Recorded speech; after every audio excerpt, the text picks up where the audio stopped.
Hello and welcome to Band of Bothers, an actual play Pathfinder podcast. Thank you for tuning in. This is our first episode, so we're still getting everything figured out. But by episode 3, the audio quality will be improving. But don't worry, thanks to the marvellous editing work of Edgar, these first 2 sessions will still be entertaining. So please stick with us through some of the teething pains. Things will be improving as we go along. I am Stephen, the GM and host of the show, and this is Season 0, Episode 1, an introductory session for 2 of our 4 players who are not so experienced with Pathfinder. We will be introducing their characters and teaching them both the game and the rules. So today we'll be playing with Edgar and Josephine. Edgar, we'll be starting with you, so how about you tell us who you're playing, and we'll get started. My character's name is Alpheus. He is an animus, which means he is, was once more humanoid and now has a dog head. To be honest, he is very inquisitive. He loves to investigate little things and keep himself occupied. He's also got quite good strength, having worked around a farm, not necessarily doing farm work, but around a farm to keep creatures away from particular crops and stuff. But with that, he also has a very natural charm to animals. So Alpheus, having become an animus from a particular fruit that transformed him into one, has no memory of his previous life. In turn, he seeks to find out more about himself and the world beyond. He wears mostly hide, actually. On his top, he wears a thin shirt that's made from hide. He's got the necklace around him, and his bottom half of him they're not rich clothing. They're kind of like tattered rags of.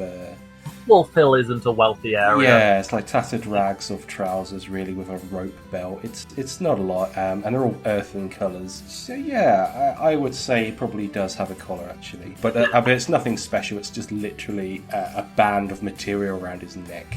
You carry a large wooden shield and a scimitar, do you not? I do. All right. And you are playing a druid, correct? I am indeed, yes. In particular, you're a wolf shaman archetype of the druid, which means that you have an animal companion, don't you? I do indeed, yes. So what's your animal companion like, and what are they called? My animal companion's name is literally Snuffles. And oh my god, that's amazing. Yeah, it's Snuffles. And Snuffles is a loving little wolfen thing, who is very loyal, but also ridiculously playful, shall we say. Can you tell us what Snuffles looks like? He is a wolf, but a friendly wolf. Snuffles, pretty much white all over, very fluffy neck. This is going to be funny. We're going down the whitish kind of wolf. Well, you are from the north, so Arctic wolves aren't unheard of in your neck of the woods. Yes, the northern Arctic type. Looking at your sheet right now, you've taught him a few tricks, haven't you? Yes. Including entertain, attack, down, stay, guard, seek, and stealth. Also, you said your character's basically got a dog head.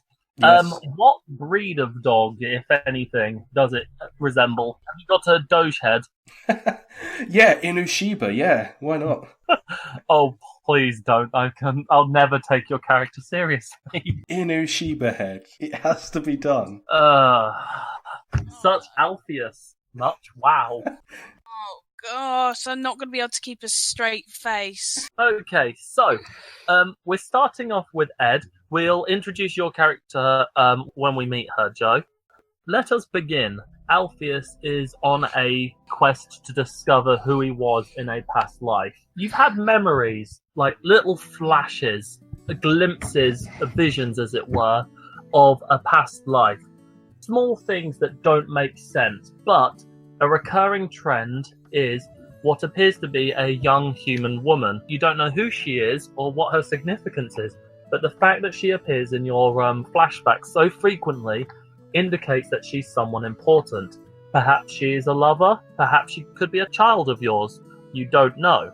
Could be a sibling. And that is your core motivation at the moment. You have been in the village of Wolf Hill, which is well known for their ability to tame and befriend wolves. The village of Wolf Hill is situated within the nation of Aldwater, up along the northern end, so it's a fairly cold area but surrounded by woodlands and near the coast, so you kind of get a bit of everything there. And so we're going to begin with Alpheus.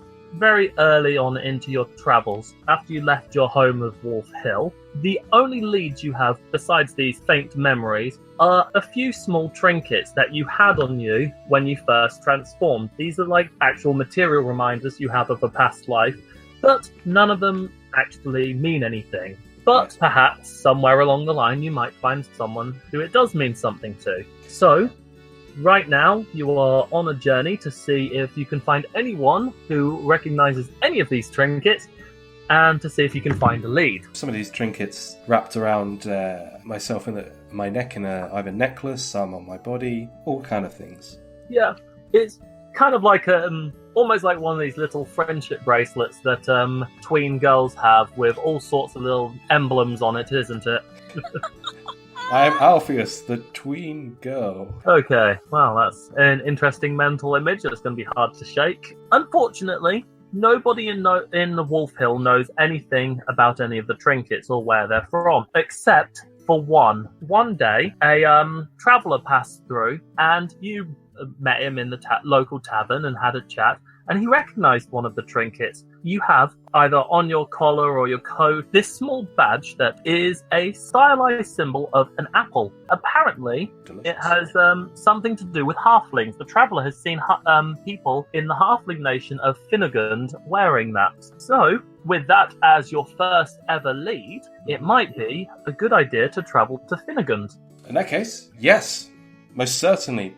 But, of course, I'd have to know the distance and where that place is. Well, fortunately, it's not too far. The part of the world you're in is essentially the northern area, so it's about geographically around England, northern Germany, Denmark-y kind of climate. Now, there is a large ocean which is completely surrounded by land, almost like the Mediterranean, but not quite as big. In the southern part of Aldwater, the country that you're in, they've actually built a canal. It's a massive canal that connects this ocean to the main ocean to allow shipping and trafficking to get through. From where you are, the way to get to Finnegund, you would have to get a boat and travel south to the city of Blackport. It is a drow city in the nation of Skavas. It's essentially where all the drow who live on the surface reside is that country, Skavas. But since they've lived on the surface for so long, they're not what one would typically expect out of drow. These drow, the ones of Skavas, were actually chased out of their homes by the dwarves who dug deep enough down to reach the drow and kicked them out. So they kind of wound up having to befriend the local elves who helped them create a nation of their own. But when you reach Blackport, you will essentially need to travel south along the main trade road. Travelling will eventually reach you to Finnegund, where the halflings live.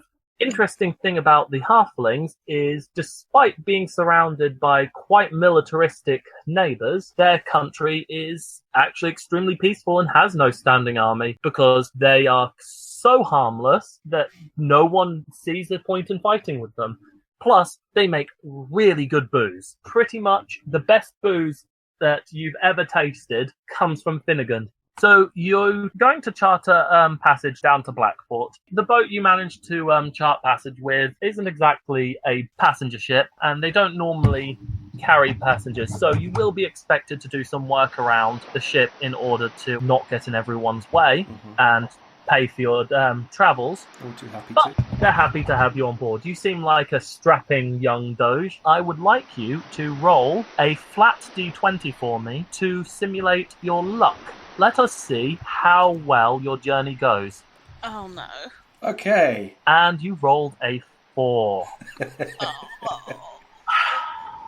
It is early autumn right now, so the weather is starting to get quite choppy. And as you're in the north, it's unfortunately the winds seem to be going against you. So your journey is a slow one. Curses. It's slow and hard going, and you're going to find that you really don't make much progress. Your fur is wet all the time. You have that awful wet dog smell, which kind of puts people off of spending time with you. So that's why they want to stay at the other end of the boat. But the boat's not that big. You kind of have to put up with people, so they tolerate you, even if people do snicker from time to time behind your back. There was once when you got hit by a rainstorm and then a windstorm hit you so hard, like a hairdryer, your fur just puffed up. It looked absurd. They called me Puffy Alpheus. It wasn't fun. No, but fortunately, you don't get into a fight. Thank goodness. There are, any monsters that are residing within this area, for whatever reason, don't seem to go after you. Eventually, you do make your way down to Blackport, which is, compared to what you're used to, a massive city. And you do notice there are hundreds of drows in the city. They come in various shapes, sizes, and skin tones. It seems that exposure to sunlight seems to change their blue skin to different tones, rather than them being nearly as black as the caves they dwell in. But they seem quite friendly and welcoming, and it isn't actually too difficult for you to hitch a ride with a merchant caravan, so long as, of course, that you're willing to provide protection from any bandits and monsters that come along the way. Anything for the light blue drows, the baby blue skin. You've just caught a merchant caravan that is heading down to Finnegand, the Halfling Nation. Fortunately, it is actually a very well-travelled trade road, well-maintained, and a number of guards patrol the area. So, the road is actually remarkably quiet. Good. Gives me time to look around and look at that squirrel.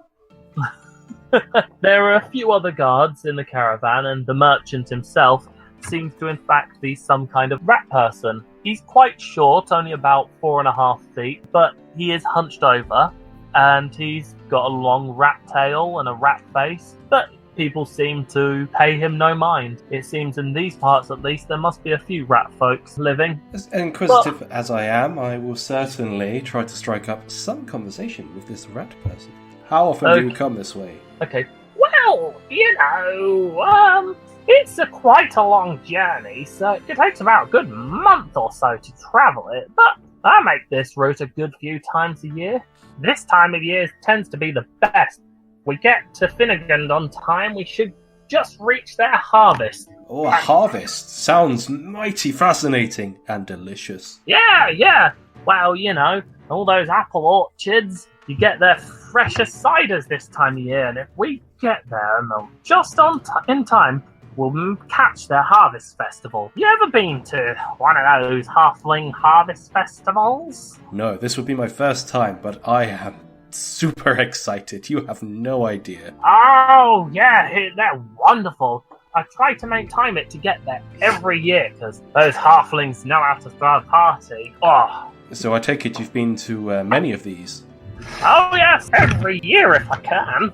Wonderful. So you must know the area quite well, really. Oh, yes. There aren't really any bandits or monsters in the halfling side. I mean, they got a few druids that way, and they like to keep the orchards clear of monsters, and no one really wants to mess with the drow. I mean, they're friendly enough, but they got a bit of a reputation, so...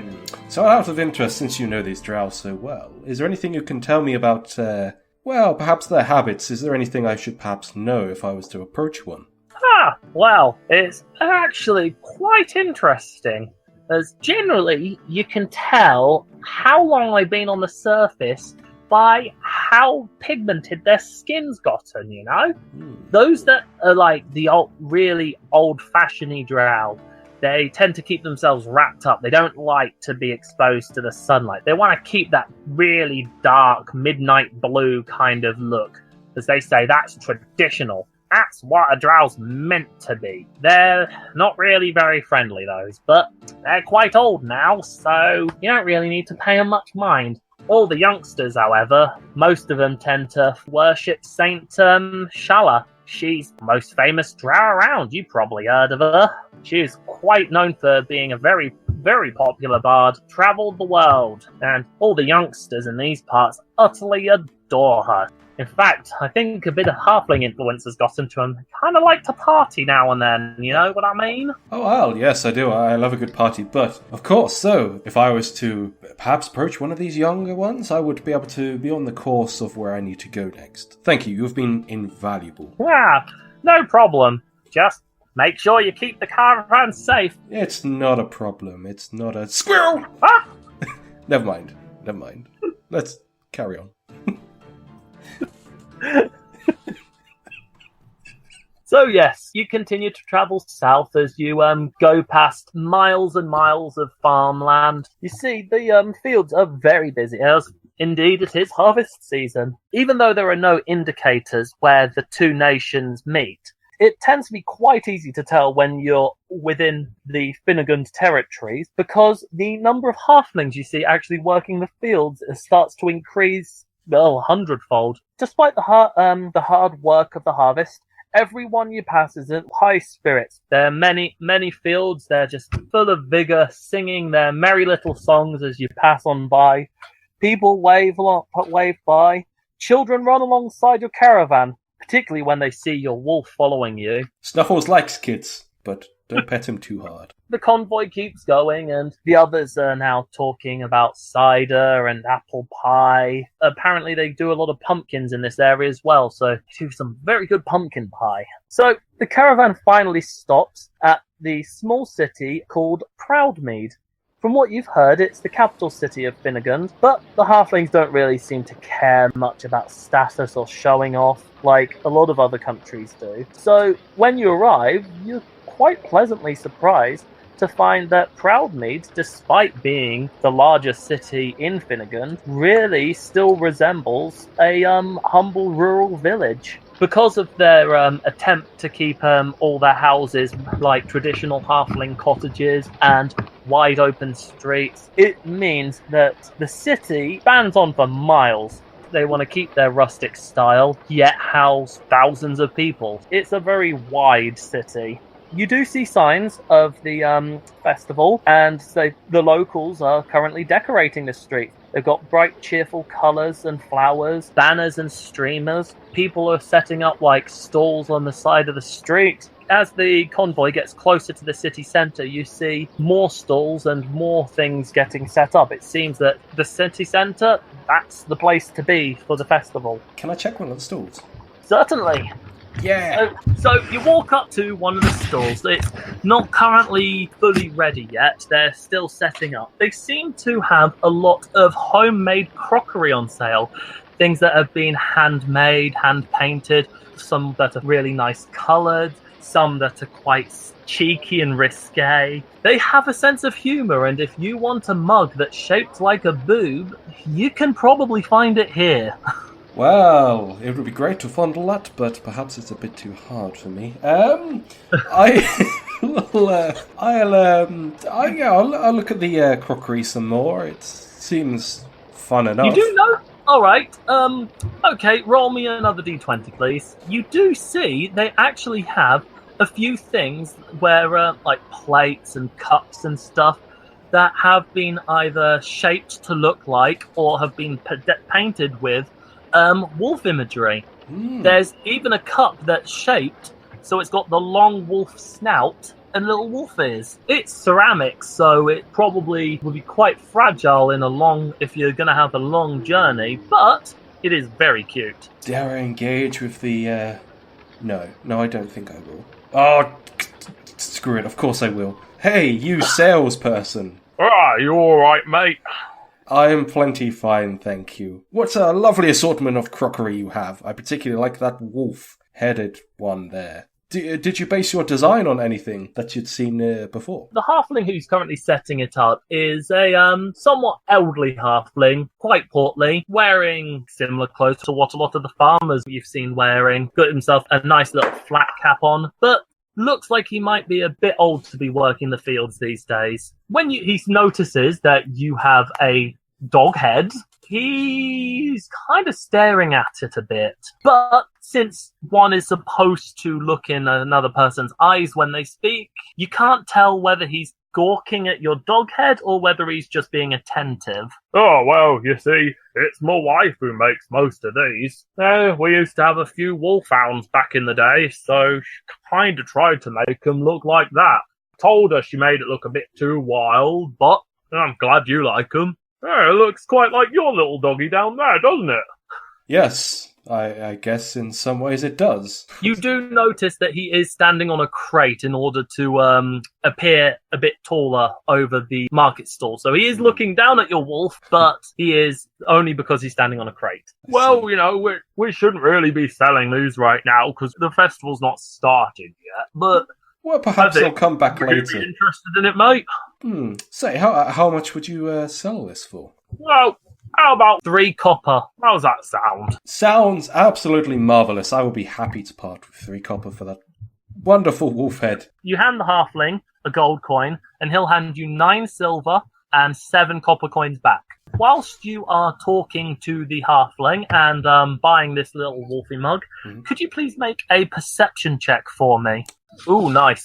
Your rolls have been getting better and better. Well, as you're buying this mug, you do notice that your wolf lowers himself down and starts growling a bit. His fur's starting to bristle. There's something that's kind of agitating him. He's looking away from where you are. I will look towards where Snuffles is growling. Okay, he's still growling, and nothing happens at the moment. You don't really see anything. But then, without warning, your wolf pounces at something you see coming around the corner. What it happens to look like is a very, very big cat.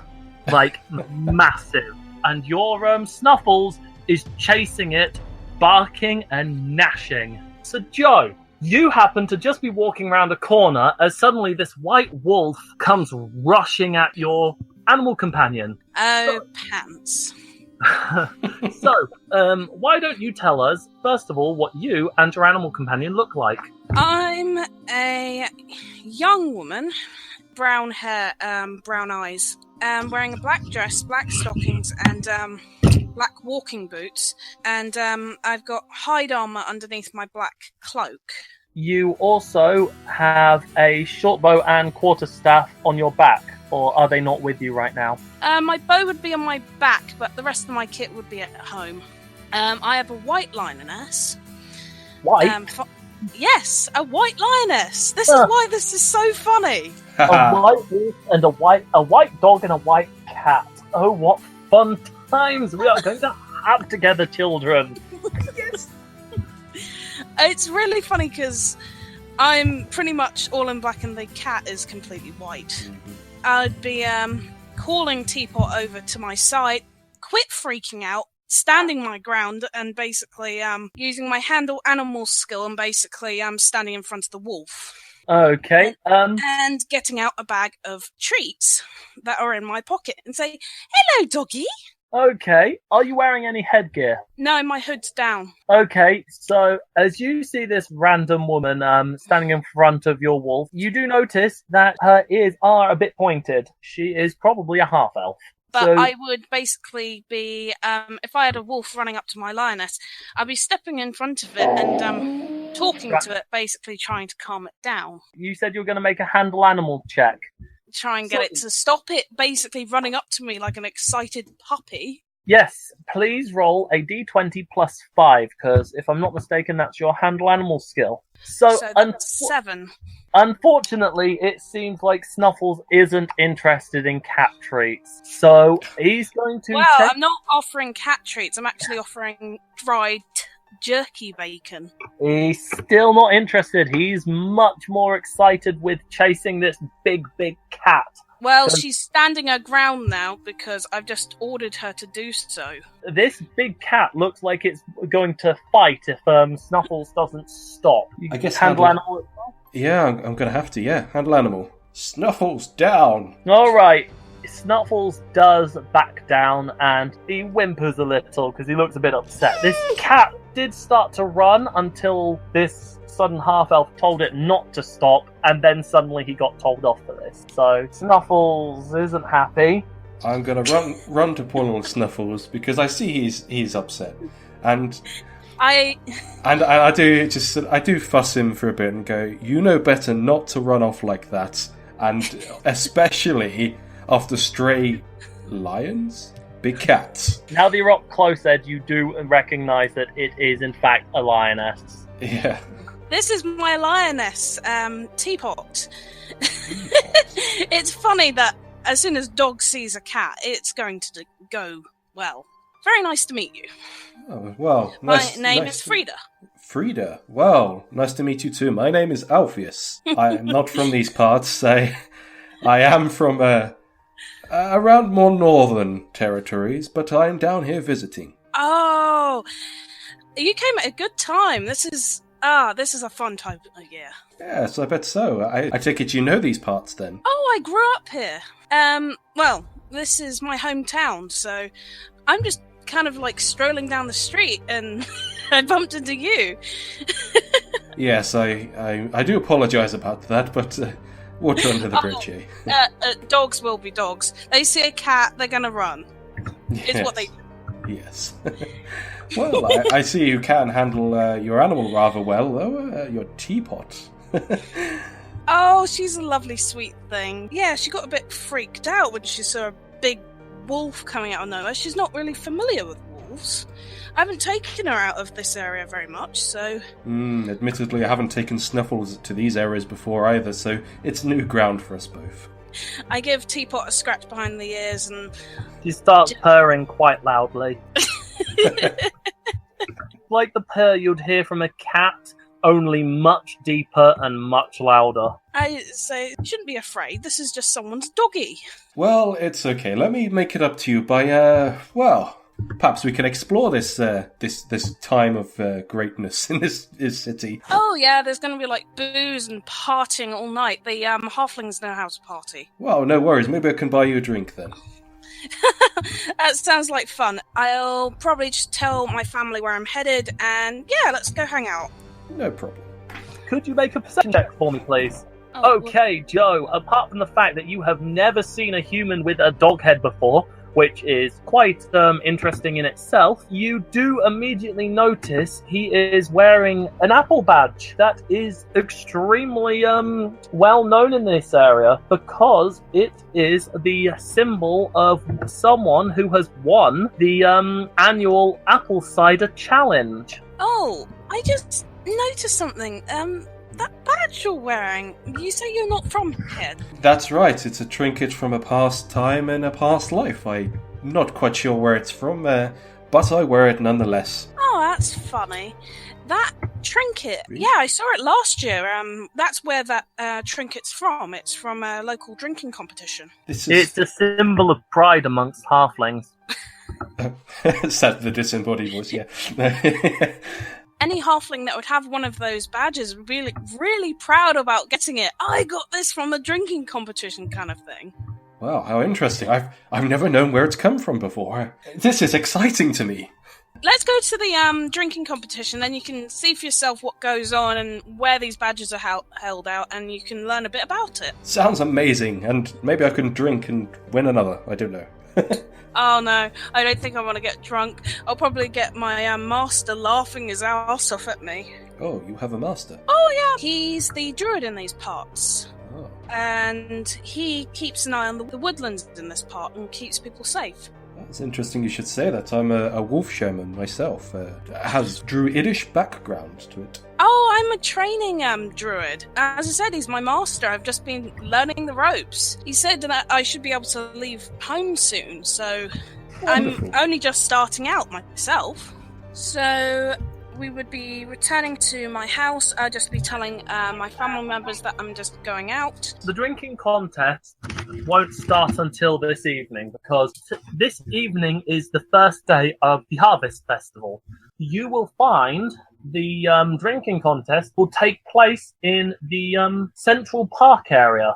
So it's not called Central Park. Central Park is obviously New York, but That would be funny. Then I would probably just invite him home for dinner, we'd eat, and then go out, and then we'd go hang out at the drinking competition, because rules are, you never go drinking on a empty stomach. Yes, yeah. Since he's going to spend a few hours with your family, why don't you tell us a bit about your family? Oh yeah, this is going to be funny. I live with my mother and grandmother. One woman who was basically a travelling adventurer who gathered enough money to buy a shop in Finnegan, selling fabrics for the local community. So she runs like a fabric and clothes shop with my grandmother, who is just an older woman. My mother, obviously, brown hair like myself and brown eyes, but she's human. And so is my grandmother.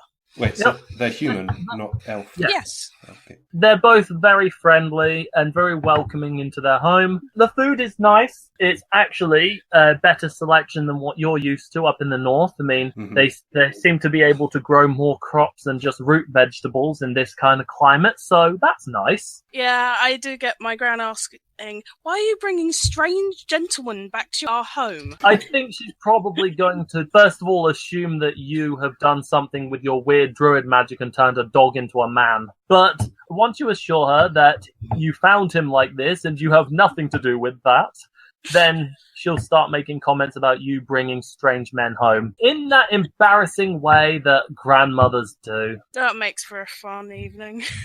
Oh, yes. Not to mention, you know she's probably going to be at the cider contest tonight. Oh. I assure you, grandmother, it is not like that. I'm going to drink you under the table. I absolutely will drink you under the table, Granny. I will destroy you. No, it would be, it is just one of those things. Well, the meal is much finer than, well, Digby's farm.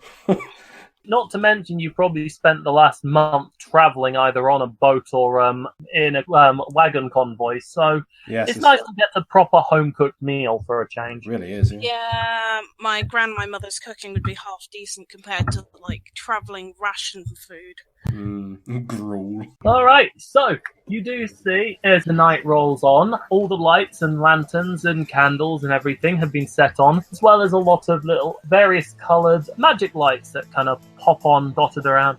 They kind of look like fireflies that just dance around in the sky and keep everything well lit for the festival. The streets are packed, mostly with halflings, but there are people from every walk of life, as the annual Finnegan Harvest Festival is world-renowned, and so people come far and wide in order to enjoy the food, the alcohol. There are games to challenge your skills, and you can win prizes. There are handcrafted arts and crafts, as you know for yourself. You've got your little wolf mug. It's like a culmination of every village and county fair that you've ever gone to. But, you know, there are stalls that have big fire pits with large boars roasting on a spit. You have stalls selling different pies. Past one and you can smell apple pie. Another, you've got pumpkin pie. You've got like meat pies and all of that good stuff. And all the pies.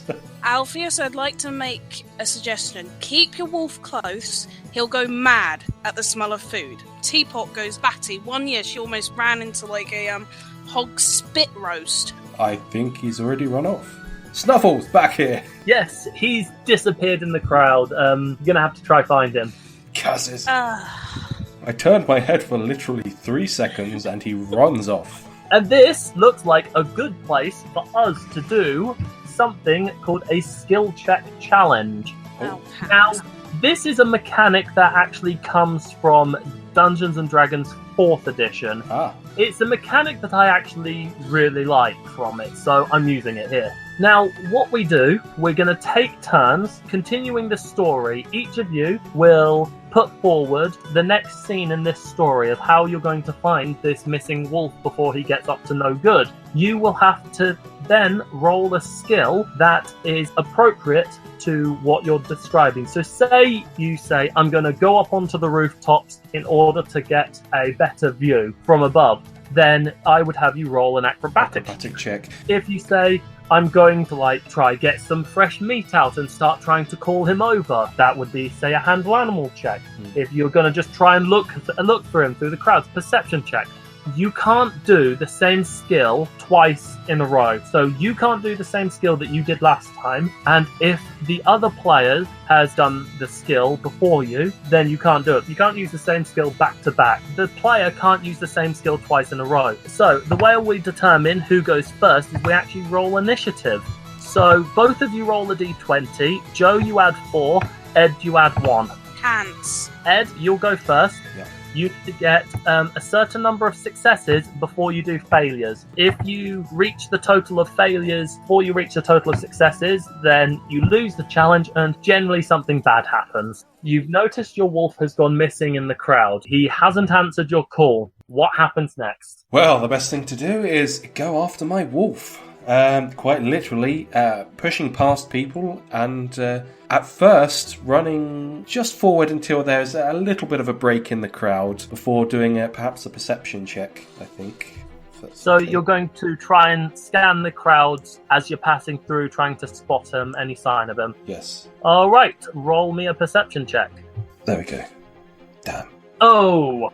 You rolled a nat 1, so that's a critical failure. Normally, there'll be some kind of bad effect to go with it, but we're not going to do. Now. But that's not going to happen in a skill challenge. So you're not going to get some negative effect, like you go the wrong way and get further lost. However, this is also a good time to bring up a mechanic called the hero points. Both of you have 1 point right now, and you can use it to do various things, like either re-roll a dice roll. Yes. You can use it to add a 4 to a dice roll after you've rolled the dice, or if you choose to use it before you roll a dice, you add an 8 to it. Now, you automatically get a hero point every time you do something heroic or remarkable or noteworthy enough that I decide you get one. Also, you get one every time you level up. If you want, you can use your hero point to re-roll that 1. Yes, I will use a hero point to re-roll that. Well, quite. A 1 to a 2, eh?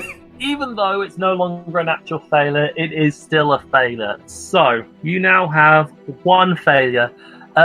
You're looking and you're scouring, you're gutting down on all fours and trying to spot him through people's legs. But the problem is the crowds are massive, and when a dog-headed man starts getting on all fours and looking through people's legs, it comes off as very creepy. So you're getting some unwanted attention, and it hasn't helped you to find Snuffles. Oh. Joe, it's your turn. What do you do? Alpheus, calm down. Ask him to stand up. It's weird what you're doing. Women are going to freak out. Okay, I bend down and look in the face of Teapot and say, "Hello, sweetie. I wonder if you can help me find Snuffles. You should remember what he smells like. Remember what happened last time? You got a smell of bacon and you got in so much trouble. Well, we don't want it to happen to Snuffles, do we?" I use would it be a handle animal to basically track it, or would it? You have 2 options here, Joe. We can justify a handle animal because you're having a little chat with your lioness, or because you've got your lioness with you, and Ed, this is something you'll be able to do in skill challenges when you have Snuffles with you. You can use her survival check, her survival skill, to track him. Because you've got her with you, you can use her survival skill to track him. And because she has the scent ability, she gets a +4 to tracking. So that would be a d20 plus 10 if you want to track using your lioness. I would like to track. That's 25. So that is a success. So, as Alpheus gets himself quite flustered, you ask your lioness if she can pick up his scent. She sniffs around, starts sniffing the ground, and immediately turns into the direction that you think Snuffles might be in, and starts heading in that direction. Alpheus, what will you do next? You're on my dead, Teapot. We'll now follow your sound advice and head that way, I guess. Handle animal. Hey! A success. You don't know whether she understands you or not, but she seems to be encouraged by you talking to her in such a way. and the lioness continues to pursue this scent with increased vigor. Okay, let's go follow Teapot. Let's follow Teapot. Joe, what happens next? So, would it be a perception check by my lioness or by me? Perception from you. Okay, let's go. You have a +9 on your perception, so that's a 15, so that is a success. Half-elves, quite good at seeing things. As you follow Alpheus and Teapot through the crowds, you notice a gap in the crowd. Passing through the crowd, you notice what looks like the tail of a white wolf. You've seen him up ahead. Ed, your turn. Follow that wolf! Yeah. Run after the wolf. I shout ahead of the crowd, as politely as I can, for the crowd to part way ahead using diplomacy. Oh ho ho! That is a success! As you're trying to pick up speed to run through the crowd, you start shouting for people to get out your way. Turning to see this lioness and a well-known public figure, as well as a strange dog man trying to run through the crowd, people do start getting out your way, so you're able to pick up speed. So you're now closing in on the wolf. You need one more success to win this. Perception was the last thing, so Yes. any skill other than perception or diplomacy. I'm going to get some jerky out my pocket, and that's... I've forgotten what that was, but you can use an item to plus. You get a bonus for using... It's essentially for using tools. You get a +2 bonus for using food. Yes! Look at that! As you So get... I'm waving jerky and basically saying, "Come here, Snuffles!" You bring in all the squirrels and all the Alpheus and everyone to the beef jerky. As people are clearing out your way and you're catching up on Snuffles, you start calling out his name and start waving around some jerky. Snuffles finally stops and you're able to see him as he sees the food and comes over to try and get it from you. I bend down and I praise the dog for coming to me. I say, "Oh, good boy," coming up to me, and give him the jerky. And you have successfully completed a skill check challenge and retrieved your wolf. Snuffles, this is the second time you've run off today. You're going to need to get a lead for that thing. Yes, and Next thing you know, we're going to be following him up a tree after a squirrel. unfortunately, he is quite inquisitive. That actually would not be the first time you've had to try and fish him out of a tree as he's chased a squirrel. It seems I am your debt again, Frieda. The only reason I'm better at this is because I've had to deal with it with Teapot doing the same thing. I think it's all new experiences for Snuffles. Hence why he's running off everywhere. You know, it probably doesn't help that you gave your wolf +8 in stealth and a +4 in escape artist. Perhaps this wolf head piece of crockery would be a better gift than any drink would. Oh, I couldn't. It's yours. Don't worry. I can get any matter of crockery any time round here. Not only that, but my grandmother's collection of crockery is getting a bit oversized. I see. I don't think we need to add to it. Well, in that case, more than one drink. Food, anything. Yes, let's just go find the booze. Stay close, Snuffles. Can you make a handle animal check, please? Okay, well, now that he's munching on some jerky, he seems willing to listen to you. For the time being, at least, he looks like he'll stick by. So, I'm going to hear this to no end from my master later. Because everyone's going to be saying, this word of mouth about us chasing a wolf is going to be spread all over the place. As I said, I am indebted to you, but I feel I must stick by nonetheless to actually owe you something. I feel like I owe you so much already. Let's just go to the drinking competition and have a laugh. Yeah. Yeah, so we walk through the market square and head off. So, you carry on through the festival and through the many sights and sounds as you reach the large clearing of the Central Park area. There is a large stage set up with a long bench going right down lengthwise through the middle. On the front of the stage, you see an elderly man with a long white beard, dressed in the druid robes of someone of a rank significantly higher than either of yours. He stands in front of the bench and, using a spell to amplify the sound of his voice, bellows out, All whom wish to participate in the annual cider challenge, please come register at the front desk. Registration will close in 10 minutes. Frieda, you know this man is your master, the local druid, Aten. Alpheus, you recognize that from the marks of his robes that he must be at least the rank of an archdruid, maybe higher. I just wave, hey! You must be close with your master.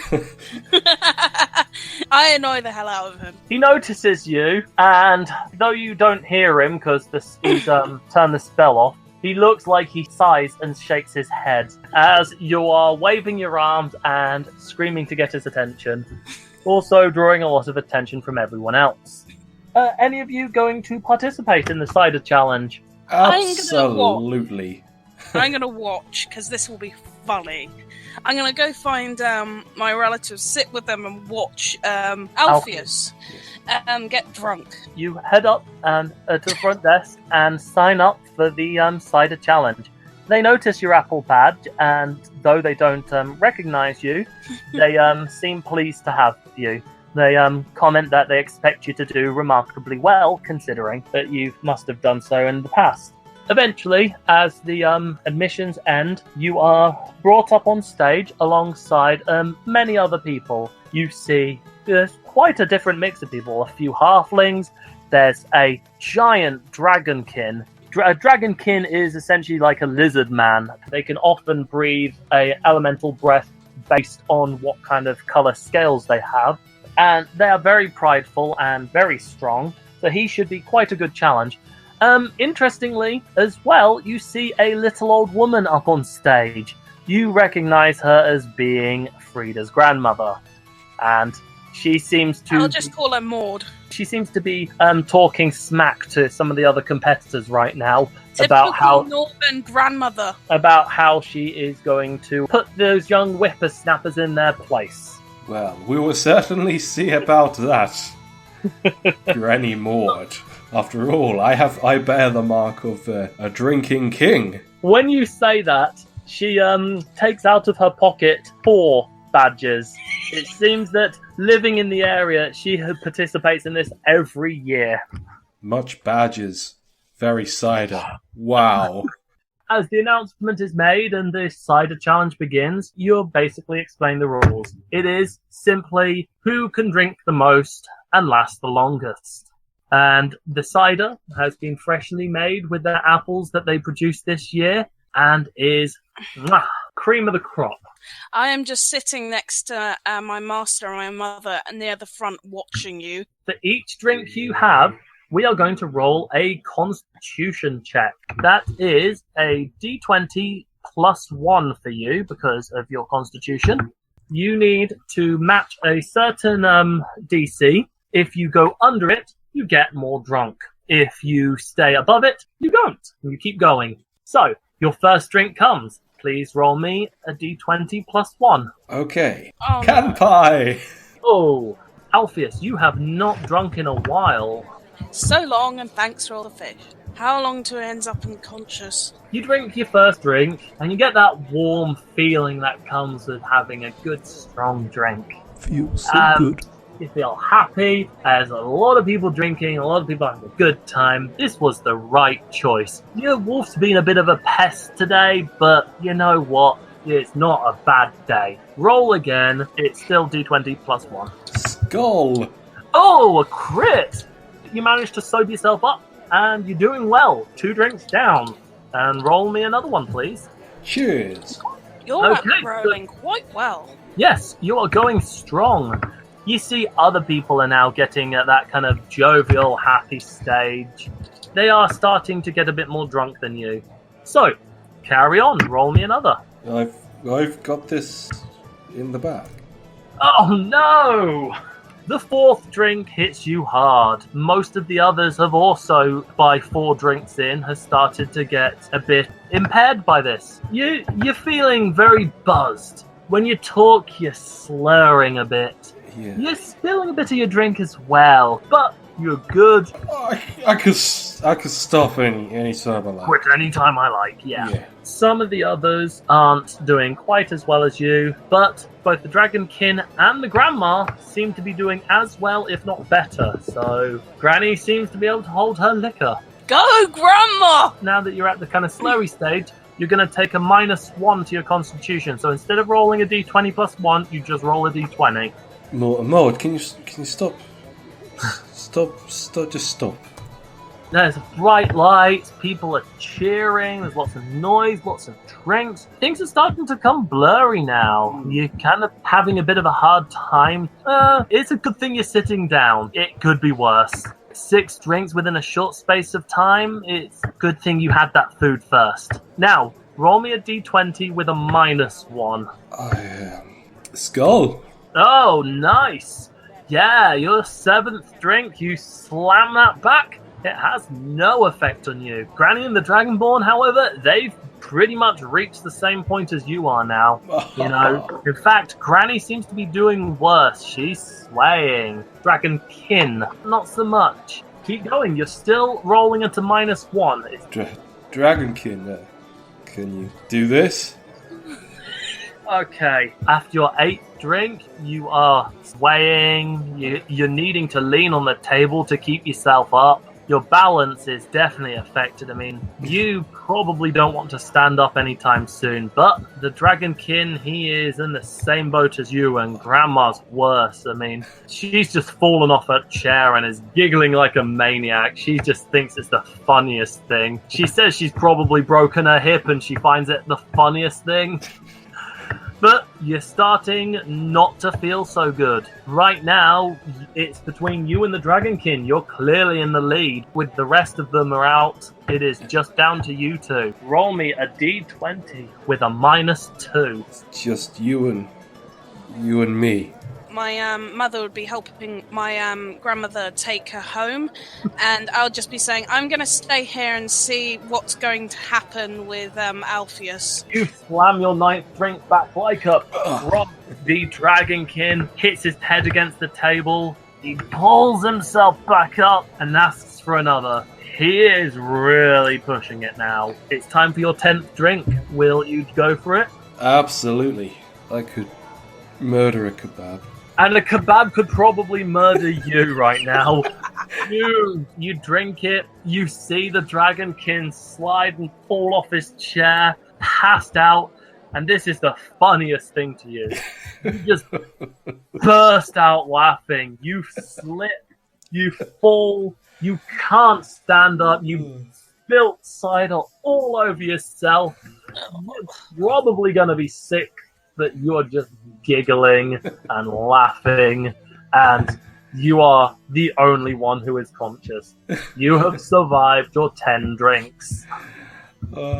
You are now lying down in a drunken stupor. Wow. The crowd, they are cheering, they are applauding. Alpheus. Woo! Alpheus. Dog man! Woo! Go, puppy, go! Fuss me. Your wolf just comes up to you and starts licking your face. He's like licking the spilt cider off of you, wagging his tail, happy as anything, and you're just lying there giggling as this dog's licking your face. He's probably been licking his testicles before this, so it's not exactly the most hygienic of situations to be in, but sod it. I don't care.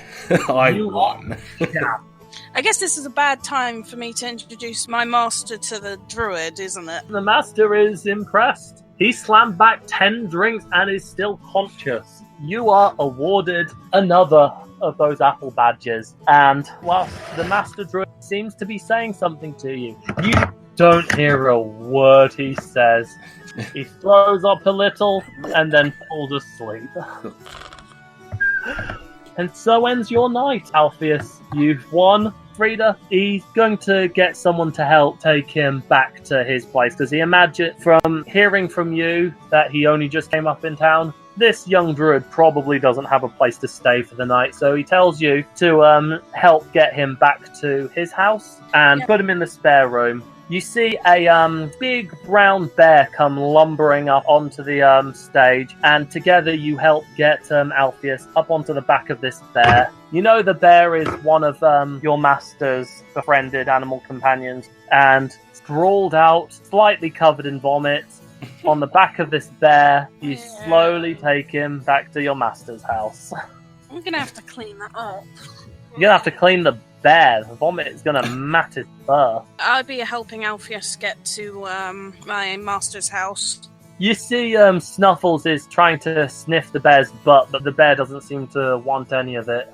You get him back to your master's cottage. I would just be cleaning him up and putting him into bed and making sure that the wolf had something to eat. Ah, that's so nice of you. I set up a bed for the wolf on the floor next to your bed and leave it something to eat and a bone to chew on and go on my way.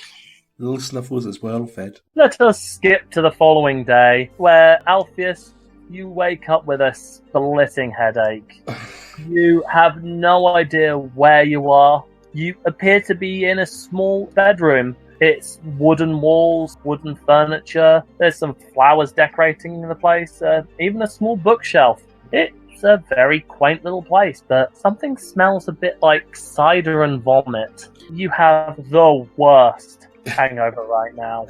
The sunlight is coming through a gap in the curtains, and it's just, no, get that light away from me. Oh, my head feels like it's been smashed in with a hammer. Only the taste of my toenails could possibly make me feel fine again. Oh. And so Alpheus whips his leg to his mouth and starts biting his toenails, a favourite pastime of his, but soon stops as the room starts spinning quite uncontrollably. I feel like I should try and find the occupier of this house, but I don't really want to get up. Oh no, he's going to meet the owl, isn't he? As you're kind of talking to yourself, Yep. You hear a voice speak up, and he's like, "Ooh, I see you're finally up." Oh, that's the most annoying voice when you have a hangover. Oh, my apologies. Who are you? Down from the bookshelf, you see a small owl flutter down and land on the headboard of the bed. "Hello, my name is Charles." That's an awful voice, I'm sorry. It's amazing. Stick with it, please.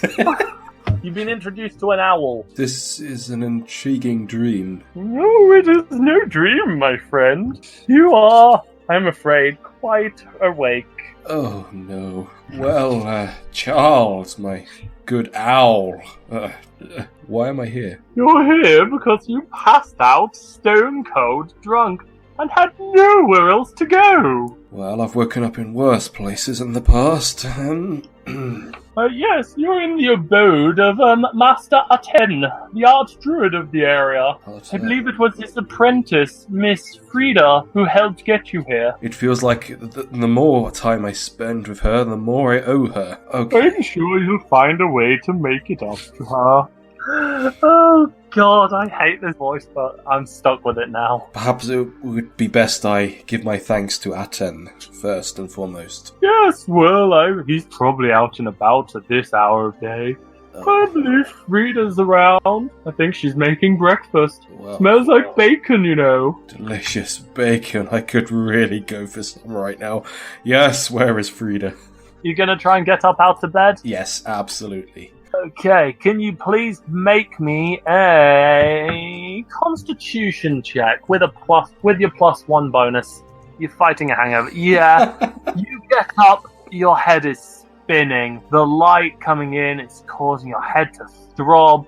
This owl's obnoxious voice is grating. It is just the worst. You stumble over and lean up against the bookshelf. Oh. A book falls to the ground with a loud thud. Oh. And the owl is just laughing. It seems someone is still quite drunk. That laugh is going to haunt me to the end of my days. I think I'm going to give up on this whole podcasting thing after this voice, because, nope, this is a failure. I'm cancelling the game. This owl has killed my will to continue. I put down egg and bacon sandwich on the side and stop cooking and go out just to see what the noise was. The door swings open and catches some furniture. There's lots of sunlight filtering in through the open door now. Is this death? And there is Frieda. Okay, I help him to bed. Just sit down, take it easy. I'll go get you something to eat and drink. Don't make it worse for yourself. Thank you. Please make the owl stop laughing. I wish I could. Believe me, boy. Better people have tried and failed. Break down to sobs for a brief moment before regain my composure. Every memory of misery training into that laugh. I am forever grateful for your services, Frieda. Perhaps not the owls. What are you talking about, boy? I've been watching over you all night, making sure you don't drown in your own vomit or swallow your own tongue. I deserve a bloody medal, don't you know? Would a piece of crockery do you any good? What would an owl do with crockery? I don't know. I'm not thinking straight. My thoughts exactly, girl. I have no hands. I have no use for your crockery. I guess I could use it a bathtub. My dear, I'm not that small. I just sit there contemplating my life. Okay. I'll go and get the master. You go look after this thing. And the owl flies off, thankfully. I go get him food, water, egg and bacon sandwiches and whatnot. Nothing has seemed more appealing to you in your life than this bacon right now. Would you say I wolf it down? You wolf it and then some. This is like when getting out of a cold snowstorm into one lovely hot bath right now. So delicious. It is the best thing you've ever tasted. Absolutely delicious. Thank you, Frieda, once again. You're welcome. There's like formula now, isn't it? Yes, it is like more and more things. I feel like to make up such a debt, I would have to travel with you for a very long time. Oh, good. That's the entire point of this. Cool. I can go home. I feel guilty for letting you look after me and for me buffooning my way throughout last night. Well, I'm only at the start of my journey as a druid. I may have finished my training with my master, but... When you took his armor off, you did notice he did look very strong. Like, remarkably strong. Like, he's almost as well built as that dragonkin back there. You seem like a kind man. If I was to travel, I think that you would be a good choice. I'd make it my duty to protect you and attack anything that may come my way. I will protect you. That's good to hear, but on a journey, we'd be working together to protect each other. You do know that. Oh, great. So, I may owe you even more. Yeah, let's make a competition out of it. Well, come what may, I feel I should stick with you nonetheless. I'm on a journey myself, and I have no further leads right now. Well, it's about time I left here. I've learnt so much here, but I can only learn more by exploring the world. Just wait for my master to come back, and I introduce Alpheus to my master Appen. Something tells me when I finish my training, he's going to expect me to take over, knowing my luck. I better make him proud. Despite the fact I protected the farmland of Digby, the person that took me in when I was younger, I don't think I ever did quite make him proud, but I did my surefire best of it. He probably admired the way that you could pull an entire cart as well as his horses could. Well, he certainly never showed his appreciation, but if he was proud, it was a quiet pride. The front door opens up, and apart from letting in even more sunlight, which you probably don't approve of, it also lets in Master Atten, the old man that you met yesterday at the cider festival, who gave you the badge. He walks over to Frieda and asks, "So, how is our guest today? Is he feeling better?" Oh, he asked me? Yeah, he's asking you. Oh, yeah, he seems better, but when he tried to get out of bed, he was just still so wasted. I mean, seriously, your owl was cracking jokes to no end. Yes, Charles can get like that with guests. He can get that with anyone, including me. What would you do if you were to encounter the Fae folk? They would just tear you apart with their jokes and their pranks. Oh, I know. I need to learn a lot about the Fae. Oh, in due time, I'm sure you'll come to meet some in your travels. But I'm glad that our guest is doing well. I have brought the herbs that are needed to make the remedy. You know the recipe. Would you mind mixing it up for him whilst I have a few words? Absolutely. Thank you. So he hands you a variety of herbs and plant life that you know can be used to make quite a good hangover cure. You know the recipe. The old man comes in. You've finished your egg and bacon sandwich and you've got your water there. He gives you a polite nod. So, you're our guest, a young wolf shaman, if I'm not mistaken. How are you doing, my lad? Well, to be honest, I've seen better mornings, and I'm just a leaf in the wind. Yes, the cider challenge does that to people. But don't worry, Frieda is currently working on the hangover remedy. Thanks, Saint Fade. You're a follower of Saint Fade, are you? I am indeed. That would explain a lot. Many wolf shamans do tend to follow his teachings. Yes, he brought a lot to the world, and of course he did a lot for education in our parts. So yes, I follow Saint Fade with vigour. That is very admirable. I'm glad to hear it.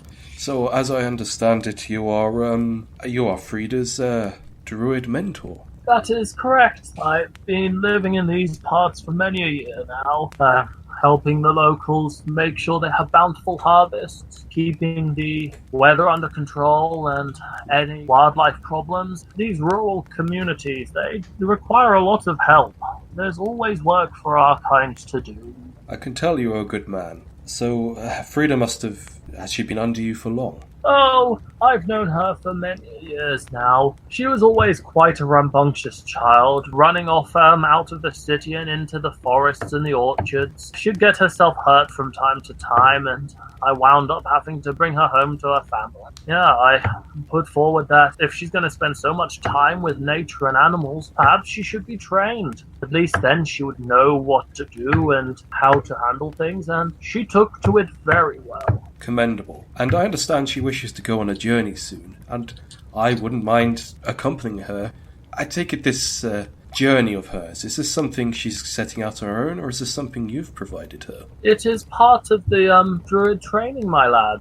Indeed, when coming of age. I've only recently left my village itself, to be honest, and now I'm on a journey not just for nature, but also my own journey to find out who I was before. Oh, yes, it's Yes, Animus.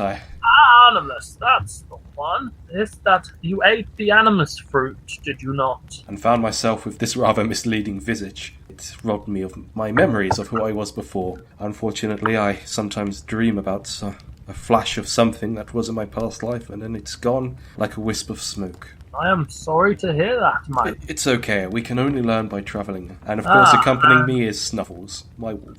Yes, we've met. He is quite fond of you. He told me he was quite sorry that he upset you. These things all happen for a reason, or so I believe. And yes, serendipitous it was, it led me to Frieda, and now I have a bit more of a direction of where to go next. Tell me, something has been playing on my mind. I think I remember you were at the festival last night. That is correct. I was in charge of the cider competition. Yes, this cider competition. My badge, this apple badge, was recognised. Do you recognise any ounce of my appearance, anything of me at all? Have I visited here before? I'm afraid we get all sorts of visitors. You've clearly won one of our cider contests before. We've only been running this contest for the last 30 years. In fact, I think we might have records on who the winners were. We don't have pictures of those folks, only their names. Perhaps if I could find you the list of names, one might stand out, but I'm afraid beyond that, we've never had an Animus attend until yesterday. It's fine. If I find you the list of the previous winners, perhaps one of those names will jump out at you.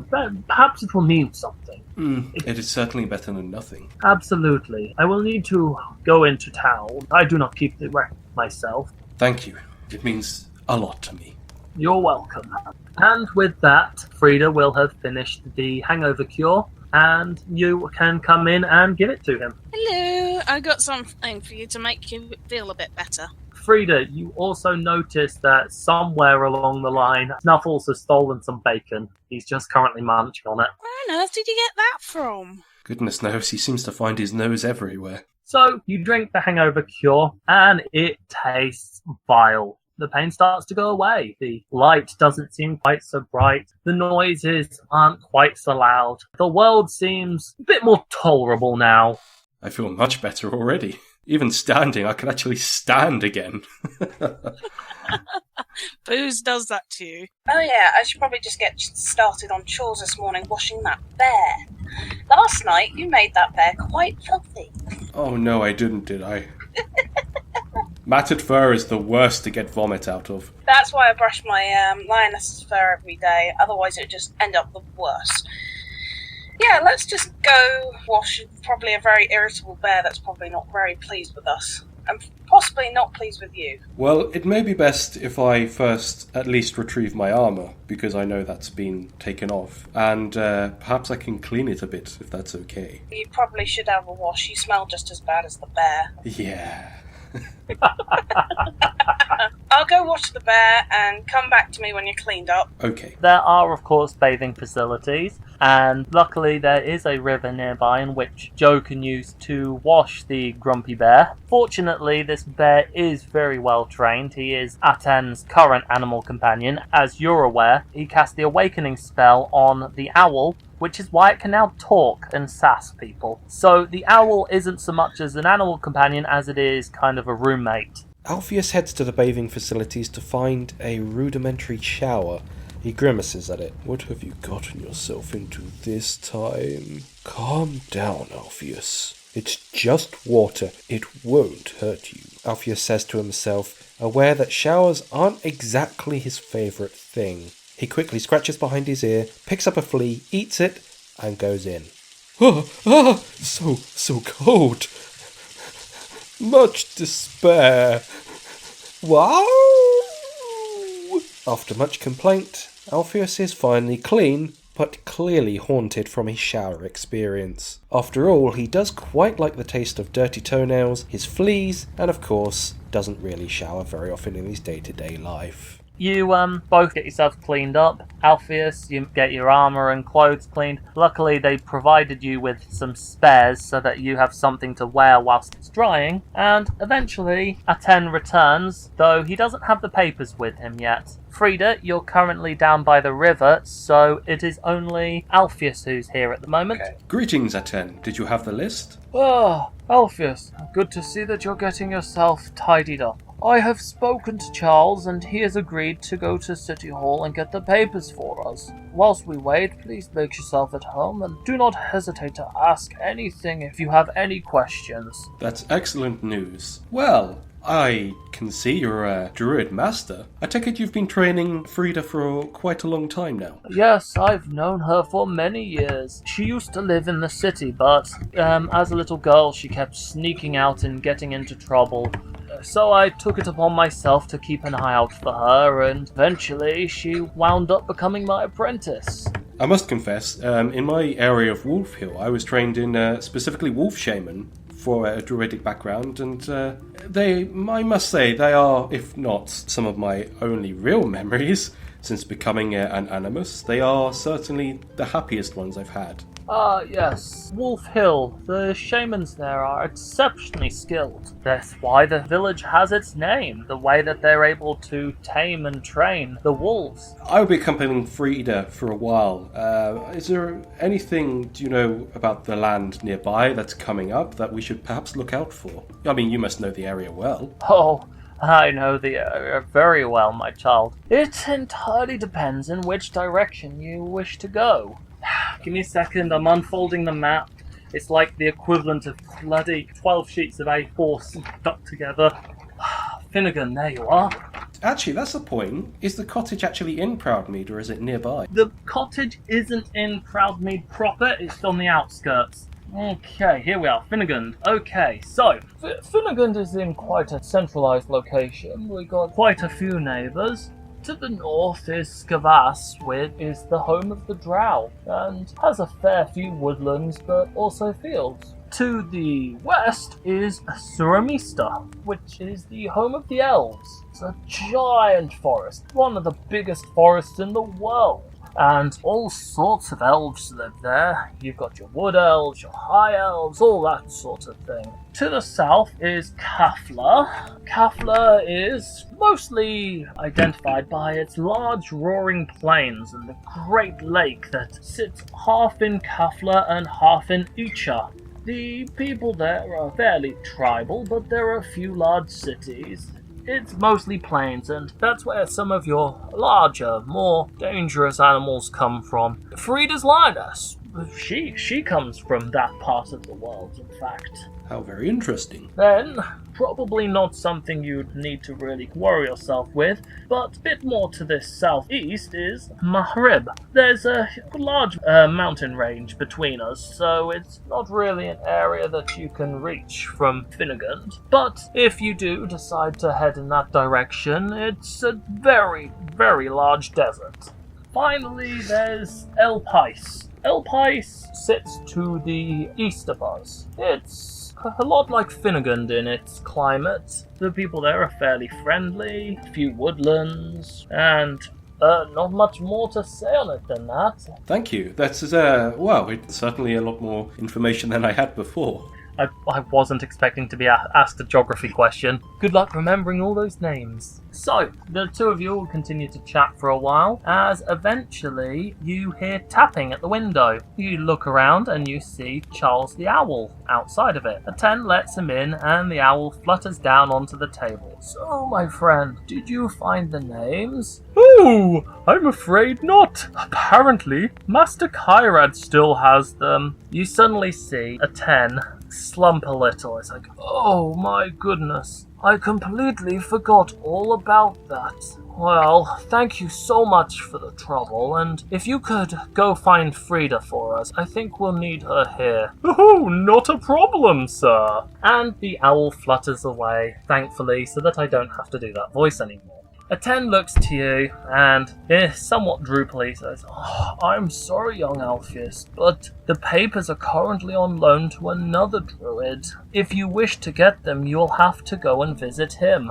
This other druid, where does he or she reside? He's currently based in southern Aldwater. There's been some disturbances in the natural order as of late, and he seems to believe that whoever is responsible is a past winner of the festival. So he thinks that by bringing the list of names back with him, he could ask around and find out who it is who's responsible and possibly find a way to undo the damage that they have wrought. It's important for you to know, Ed, Wolf Hill is actually within Aldwater, so that's actually your home country. But Aldwater is a very big place, and it's more or less split between the north and the south, because the south, predominantly merchants. They value money and capitalistic triumph above everything else, whilst the north are much more of a warrior culture. They're more about honour. So the two kind of butt heads. So whilst the country is technically one, they do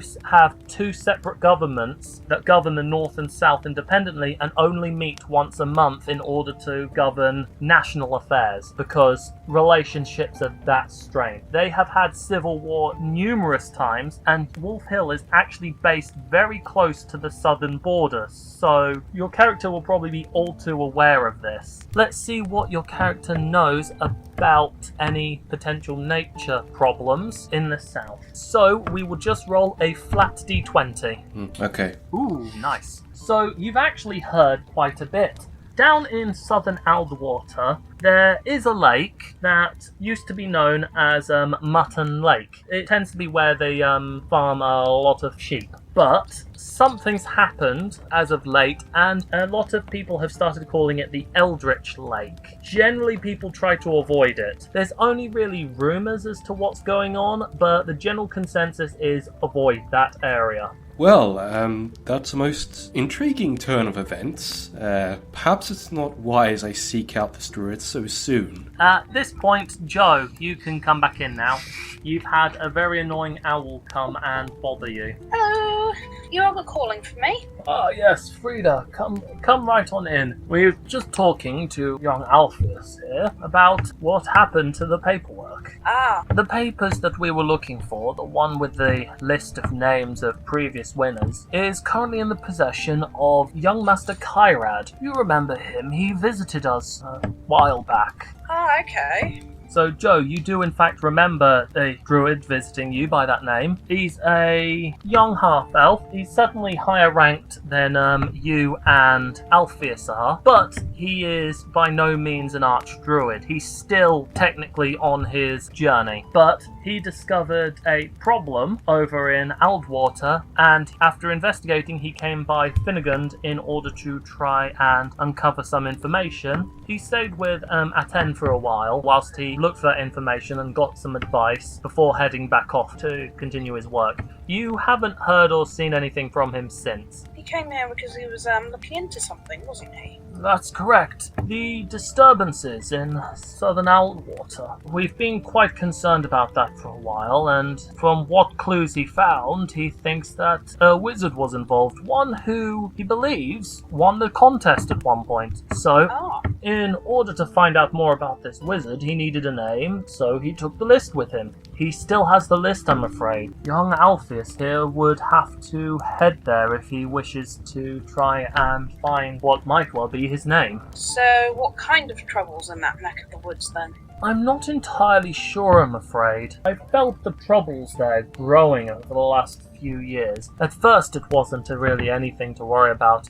There's a mage academy in the area and they get up to all sorts of things. I felt like the local druids could handle it, but eventually when young Kyrad came seeking help, it seemed to be a bigger problem than we thought. Something seems to have corrupted the area, been changing nature, twisting it as you will. In my eyes, anything that corrupts nature is nothing but pure distrustful people and evil.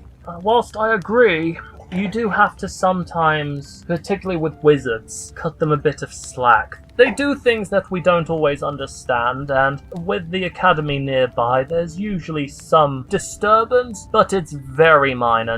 Nothing that would ever cause any actual problems. But unfortunately, this one has seemed to have gotten out of hand.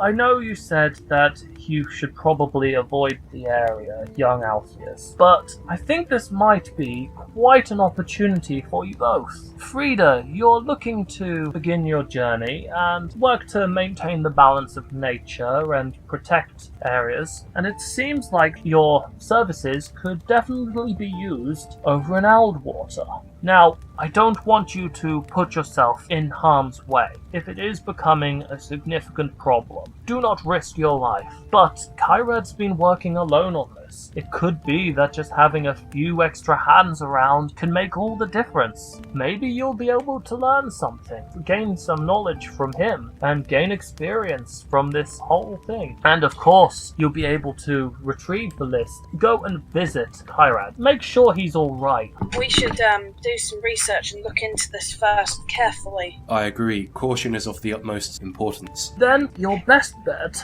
would be to head to Bathmount, the capital of southern Aldwater. It's far enough away from the disturbance that it shouldn't have reached there, whilst at the same time being close enough that you should be able to work from there and have access to all of the services that such a grand capital as Bathmount has to offer. There we should be able to do some investigating and try and get a clue to what's going on first before we go actually looking. We don't want to step into danger and find ourselves absolutely swamped. So yes, I agree with you, Frieda. Excellent. Thank you both so much. Just please proceed with caution, and even if you can't help him, just find out if he's alright. If the problem is greater than we feared, knowing that I can start bringing in some more seasoned druids and rangers to come and help. It should be easy enough for you to call a gathering. Indeed. we should pick up supplies, and as soon as we've done, then we should move along. It's probably not best we leave whatever's going on any longer. So it's probably best for us to try look into this before it actually turns into something far worse. Come, Snuffles.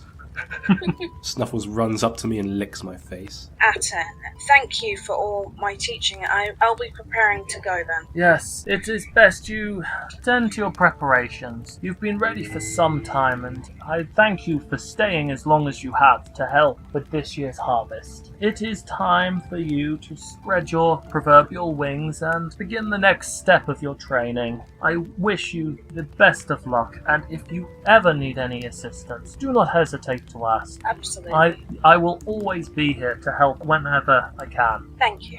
Just before we leave, I would like to pose a question to you, just one more specific one. Do you remember any druids specifically winning the competition of the festival in the past? We've had a fair few druids winning in the past. Especially if there's been a gathering. Well, we've probably had about 5 or 6 within the last 50 or so years winning it. I see. Well, that's still invaluable information. I think when you have the list, if you ask Hyrad which ones of those were druids, he'll be able to point that out to you. Well, yes, thank you. I will do that. Okay, so you will finish saying your farewells. He'll shake your hand, Alpheus, and he'll give Frieda a fatherly embrace. Would we know of any transport in the area? There are always trade caravans that one can jump a ride with. Part of the reason why so many young halflings like to leave on their adventures at this time of year is because with the harvest complete, there are a lot of merchants who come to buy the vegetables and ship them off to other countries. So it's very easy to pick up rides to other places. I'm probably going to do what any person would do in their hometown. Go to their parents and ask, do you know where sells a map? You've lived here long enough that you know where you can get a map from. Okay. Considering we need a map to go further, where should we acquire this map? Are there shops that sell any? Of course. Let's go where... Yeah, Stephen. You are going to be travelling to really the shop that a lot of people go to for their adventuring gear. Many of the local young halflings tend to leave on their adventure around now. So they tend to sell all sorts of bits and bobs, like travel packs, rations, weapons, and of course, they sell maps. Yeah, I'll be, of course, stocking up my kit as it says in my character sheet. Basically, this is where I've gone to get it. Apart from a few food items that are on my list, which I probably would have got from home. A basic map showing the surrounding areas, only with a few landmarks noted on it, will cost about 2 to 3 gold, depending how big you want it. If you want a larger, more detailed map that shows much more of the area, then you're going to be looking at 5 gold. Oh wow, that would make me so poor. I've already bought the rest of our equipment that we need for our travels. If you could get the map, that would be appreciated. I would be happy to. After all, I have the equipment all I need, and I do still have some spare change. So yes, I will be happy to absolutely get the, perhaps the larger map available. So I head to the shopkeeper and ask. Yeah, you're able to get the map. It costs you 5 gold, 5 and gold. It shows pretty much all those countries that I mentioned, as well as another country out. It more or less shows from the east coast to the west coast of the area, all the way up to the north coast. So you've got a good 10 countries marked on that map. It is very sizable, but it's been folded in such a way that, so long as you know how to fold maps, it will pack fairly small. It's like one of those, it starts off as one of those small squares or small rectangles and just opens up to massive size. And then you can't fold it back the right way again. Yeah, we have to fold like a bed sheet. It's actually very much like the map I have right here with me, the one I made of the continent. You see that to get to Bathmont, there are really 2 ways to go about it. You can either travel north back to Blackport and catch a ship from Blackport to Bathmont. It's a major trade route, so there'll be ships going back and forth fairly often. Interestingly, Bathmont sits right on the edge of a canal. The Tideless Sea is a large ocean, really. Think of the size of the Mediterranean, but it's landlocked, so typically it wouldn't have access to the wider ocean. So the people in Southern Eldwater decided that it would be a great money-making opportunity if they built a big-ass canal that connects the main ocean to the Tideless Sea. Then they could build a city along that canal and pretty much charge anyone who goes through, as well as pick up goods that are coming and going. That's how Bathmont was formed. Alternatively, if you choose to travel by land, then you can travel eastwards into Alpheus. Got a good mix of plains, forests, rivers and lakes, so everything you nature lovers could want, it's got. So you can pass through Alpheus into Nut Agtar, which, because you don't have knowledge geography and you don't have knowledge history, you don't know anything about it. So realistically there are two routes we can take, but one of them's over sea. My last experience of sea travel whilst coming down here didn't exactly leave me very well. I'd say most druids that like the forest like to keep their feet to the ground. Unless, of course, you're specifically a water druid. I also get the impression that going northwards via the sea would perhaps cost us a bit more. We should probably just see if there's like a trade route going that way on land then and hitch a ride. We could offer protection for a caravan company. So I did that on the way down here. It seemed okay.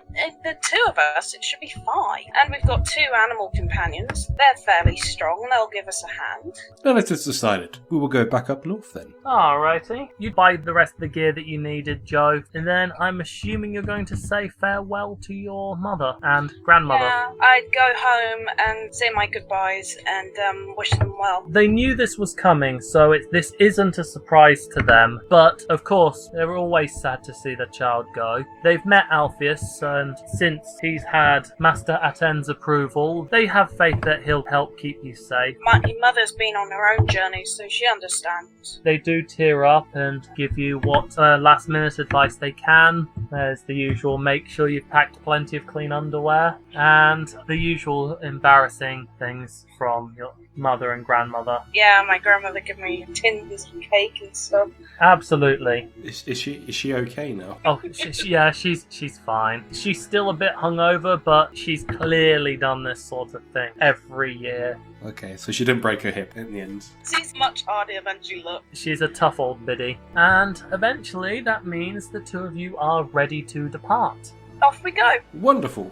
Fortunately, in Proudmead, there are plenty of merchants right now, since they are here to buy up what produce is available after harvest. It's not too difficult to find yourself someone to travel back with. So, Joe, could you roll me a flat d20 so that we can determine how lucky you are in terms of who you get to travel with? I'm begging the dice gods, please give me a good day. Okay. Oh. No. I'm going to sit on that 2 for a while, and let's say that for the sake of returning to Blackport at least, you do manage to find a caravan. In fact, it's the same caravan that you travelled with on the way here, Alpheus. Oh, my goodness. It's that rat merchant. The Rat Man, yes. He told you he was here to pick up food produce and bring it back to Skavas. And since the harvest was yesterday, he's actually in the process of loading up his wagon when you meet him. Ah, well, look who it is. Albus, right? Yeah, well, not quite. It's Alpheus. That's it, Alpheus. How are you doing? Has Finnegan been treating you well? I have enjoyed myself immensely whilst being here, but now I need venture back up north. I was wondering, actually, if you could assist us on our way. Already? You came all this way just to spend a day here? Well, I got all I needed. It was fun, but now it's time to move on. Many people do show up just for the festival. Right you are. Same rules apply. If you're willing to fight off anything big and nasty that comes our way, you can join us on our way back. I am indeed willing to do so, and Frieda here will also be accompanying me this time. Oh, what's this? You've managed to find yourself a girlfriend? I'm a fellow druid. Yes, that's what I assumed. What with your big cat and all? Keep that thing away from me. Oh, I'm so sorry. You do notice Teapot licking its lips as it sees this large rat. Teapot, that's not food. Yeah, I'm not so sure about this. Can you keep a muzzle on that thing? Oh, she's well trained. As long as I tell her that you're off the menu, you're off the menu. There's 2 of us and 1 of the lioness, so if should anything happen, I'm sure we could quell. Don't worry, she knows. And I make it clear, Teapot, this is not for eating. This is not our house. And look at the size of that thing in comparison to what you're used to. It's not a rat. Well, exactly. Hey, I take offence to that sort of language. Only we can use that. Well, I'm trying to tell her you're not like, she's used to, well, it's hard to explain. I get where you're coming from. She's trained to look after the food in our house. Just help them load the stuff on the back. Stop digging yourself in deeper. Let's do that then. It's hard to explain that, yeah, my cat is used to hunting vermin for basically, I understand. Just load the wagon. I think we should load the wagon. Let's load the wagon. Yes, I will get to loading the wagon. You might have upset him a little bit. You see, he's packing up a fair few foodstuffs, but mostly alcohol, in fact. There's a lot of honey mead and cider, various non-alcoholic juices. It means that the contents are quite fragile. You can see why he's willing to offer guards in case something nasty comes your way. So, you help them load up the wagon, and the rat folk eventually is ready to leave. You notice this time that you're in fact the only people coming along as caravan guards. You set off. It is quite a long journey, so you're travelling for many, many weeks. Eventually, one night within the first week of your journey, can you both please roll me a perception check? Oh, 19 plus 9. You both rolled very well, actually. As you're setting up camp one night, well, it's more so the evening. The way that this trade route works is because it's so well travelled, within every day point there is a lay-by that many travellers and merchants have used over the years. So it's become worn down, there's no grass actually there,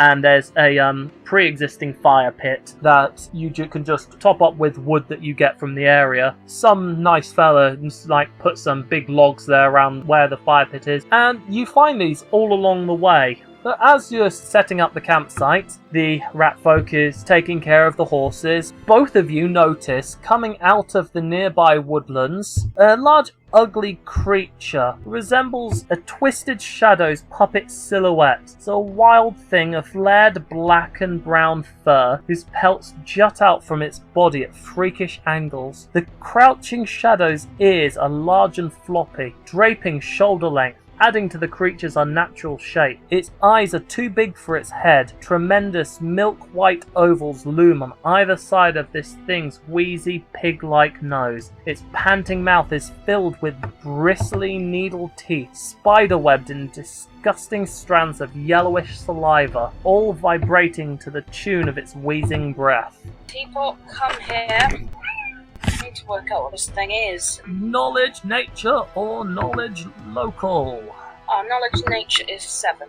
Okay. Oh, 27. Oh my. This creature is a bugbear. Bugbears tend to live in small tribal units, with the biggest and meanest of them as the tribal leader, by default. They tend to only have really 2 goals in life, food and treasure, and caravans and adventurers are generally considered a good source of both. They are stronger, healthier, and more light-footed than your average human, and they have an affinity for moving quick despite their bulk.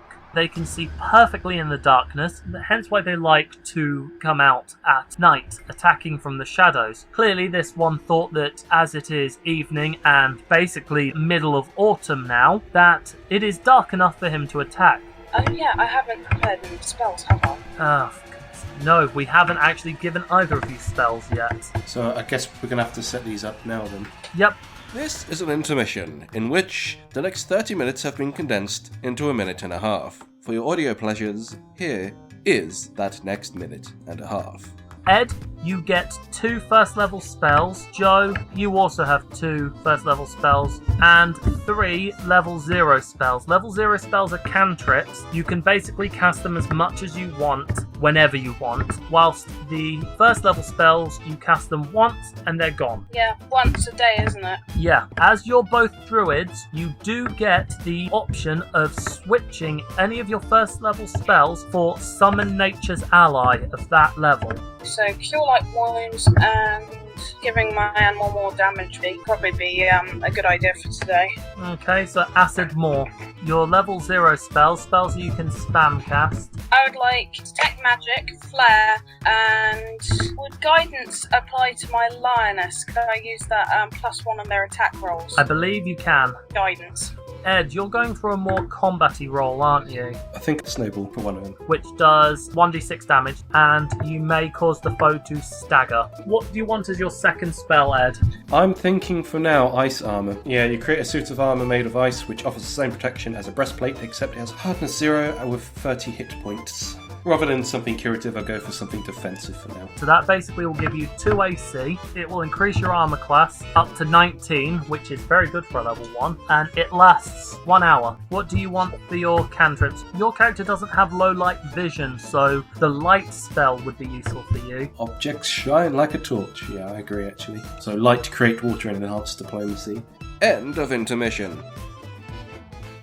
Battle's coming. I'll be calling my animal to my side. Under normal circumstances, the animal companion would operate on its own initiative order, but I'll make your animal companion go on the same turn as you. Okay, so the map that you see is, of course, garbage. I drew it together in all of 5 seconds, but you see the caravan. Those little round things on sticks aren't hot dogs, they are horses.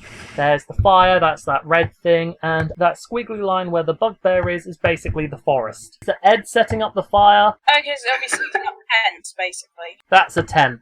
Deal with it. Now, I want you all to roll initiative. Wow, everyone rolled badly, but fortunately, you're all better than he is. So, it's battle time.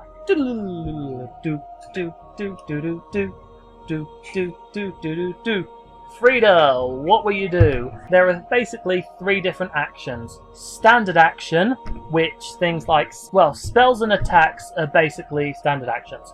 You've got movement actions, where you can move up to 6 squares as a move action. If you move a square adjacent to an enemy in your move action, they can make an attack against you. And then there is a swift action, which right now neither of you have any abilities that are swift actions, but later on you will. Since neither of you have your weapons out right now, taking a weapon out of its holster is a move action, I think.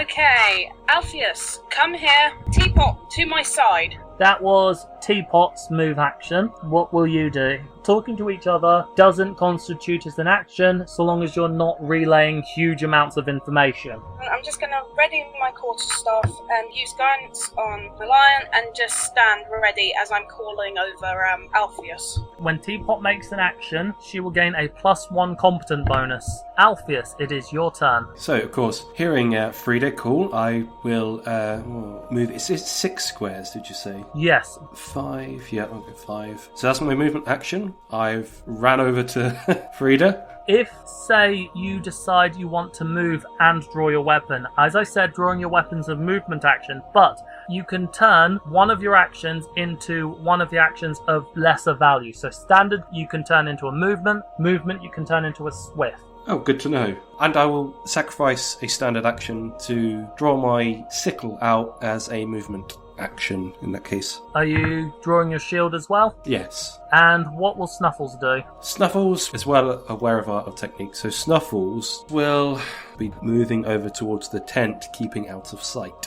He may roll a stealth check, because that is one of his skills. When he attacks an enemy by surprise, they do not get their dexterity bonus to their armor class. It's being called taken flat-footed, so it's easier to hit them if you take them by surprise. In a battle, when an opponent hasn't made their first action, they count as flat-footed. Say, for example, Joe decided to shoot the bugbear with an arrow, his armor class would have been lower because he hasn't acted yet. Okay, so Snuffles has 8 in stealth. Okay, so he is rolled an 11. When I bring the bugbear closer, I will make a perception check to see if I can spot him. And if I don't get higher than an 11, he is hidden. Okay, Is that your turn? that is indeed my turn. So it is the bugbear's turn. Snuffles is still hidden. Yay! You see, even though I got an 11, which would match, because he's getting an additional bonus from having cover, like Frieda standing in the way and that tent giving him partial cover, it means that his stealth score, instead of being 11, is actually a little bit higher, so that's fine. So the bugbear's moved up, he has a morning star in his hand, and he is coming to attack. 24, blimey. Oh, pants, someone's going to die. He rushes forward and strikes Alpheus across the chest with his Morning Star, which is like a big spiked mace. Oh, You definitely hear a crunch. You see some blood as it hurts. Alpheus, you are still standing, but you definitely don't want to be in the way of that again. That was my favourite rib, damn it. Okay, Frieda, you're up. cast guidance on him. Guidance is a touch spell, Plus so 1 to attack roll. yeah, you would need to step forward 1 square and then you can cast it on him. Your lioness, she's good at grappling. Is she just going to stand there or is she going to attack? Yeah, I guess. Okay, so you want your lioness to basically pounce on the bugbear to grapple it. Yeah, Okay. that would be 11. Its defense is 16, so I'm afraid you do not successfully grapple it. Which means, Alpheus, you're up. I told you can move 6 squares. That is a typical movement. But if you choose to charge your opponent, you can move double that. But it has to end in an attack. Doing so gives you a bonus to your attack, so you're more likely to hit, but it lowers your armor class, so you're more likely to get hit. So that would allow you to make more movement actions. Yes, Snuffles can charge and get behind him, and he's still technically hidden. Yeah. So Snuffles comes completely out of nowhere and pounces the bugbear from behind. If you've got an enemy, like you do here with the bugbear, and you are standing on one side of him and an ally is standing on the other side of him, you're flanking, and both you and your ally get a +2 to your attack. Like a pincer. Because it's charging and because it's flanking, it will have +4 to its attack. Please roll a d20 plus Please give us some luck. 6. Snuffles, 15. Yeah, you hit. Snuffles, you do good. So now you roll 1d6 plus 1. 7.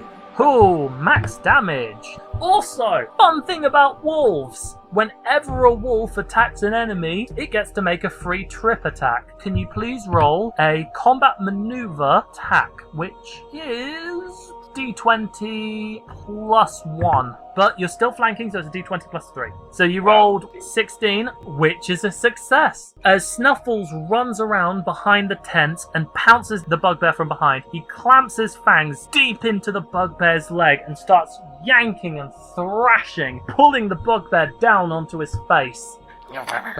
The bugbear is now prone. He gains a -4 to his armor class. In that case, I shall do a physical attack. Go with your sickle now. Your sickle is a 3, so 3 normal, plus 2 for flanking, plus 1 for guidance, 6 total. 23. That is definitely a hit. 5 damage. As he's face down in the dirt, you slash your sickle into his unguarded back and manage to draw a decent amount of blood. He is definitely worse for the wear. And now it's the bugbear's turn, and he will try to get up to his feet, which allows me to introduce you guys to another interesting rule called attacks of opportunity. Remember how I said you can't go through a square next to an opponent without them attacking you? Yeah. Well, that's because of a thing called an attack of opportunity. There are various things that provoke attacks of opportunities, including casting a spell when you have an enemy right in front of you, shooting a ranged attack when you have an enemy right in front of you, and another thing that provokes an attack of opportunity is is trying to stand up when prone.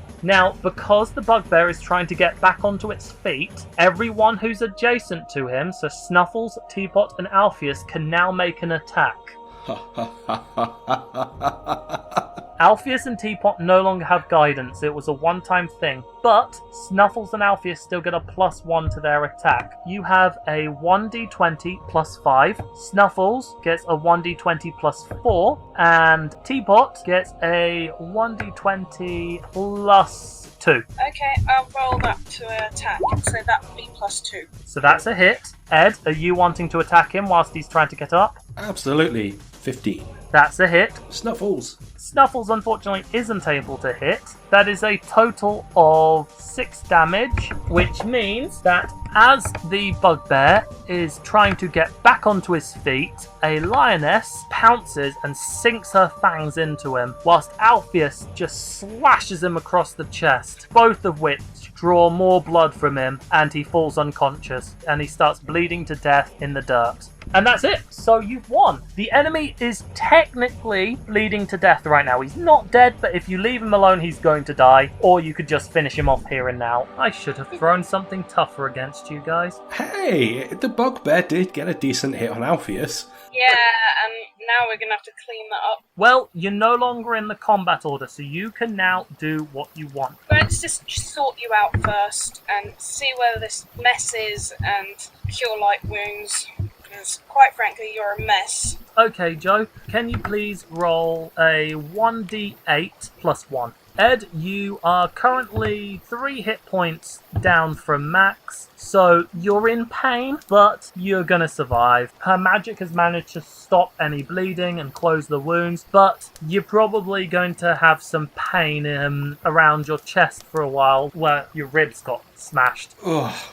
Well, that certainly alleviated some of the pain. Thank you, Frieda. This is going to be one of those other debt-owing situations, I bet. Like I said, we can just make a competition of it. Let's just get you cleaned up, and we can sort out that bugbear and have a look, see if it's got anything of interest. I meander to the logs for a bit, just to regain some of my stamina.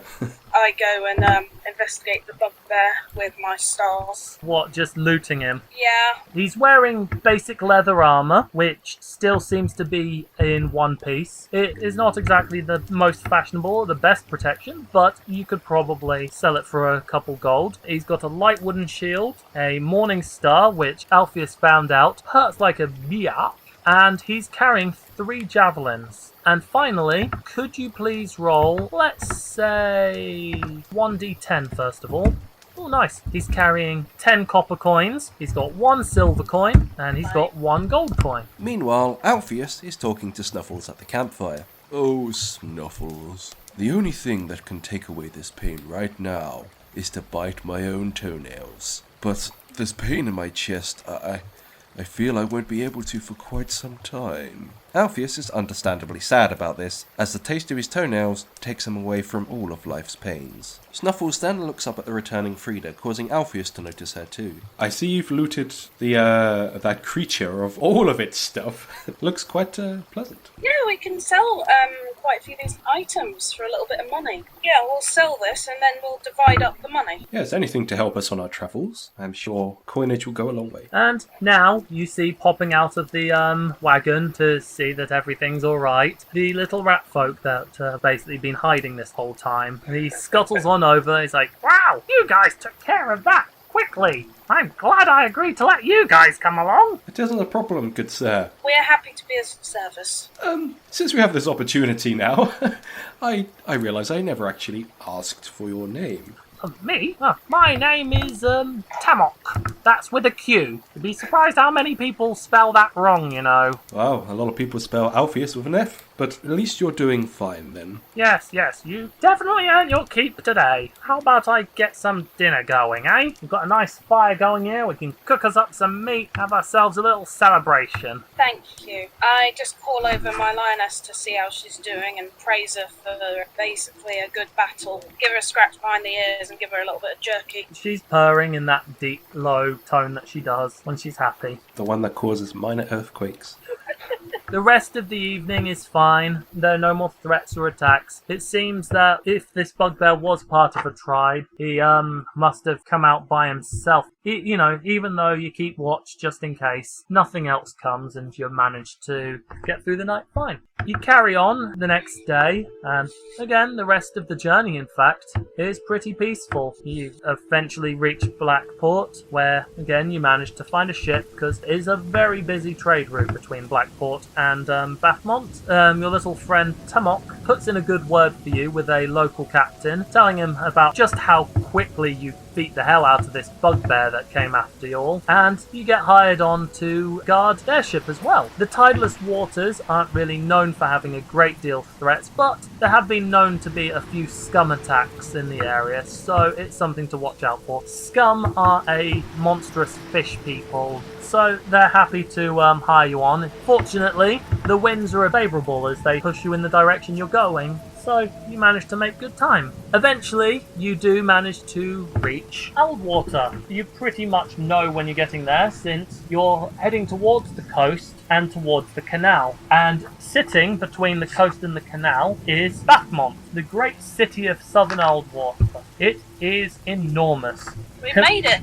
Bathmont is a very large city, far larger than anything either of you two have seen. Compared to Proudmead, this is massive. I mean, there are tall, glistening towers, large estates. The city screams grandeur. It's almost as if the people here are very wealthy and wish to show off that fact. As you're coming into dock, you see they certainly like their towers. Pillars, fountains, very ornate. Wow. Coming from a place lots of people are smaller than me, now looking at this.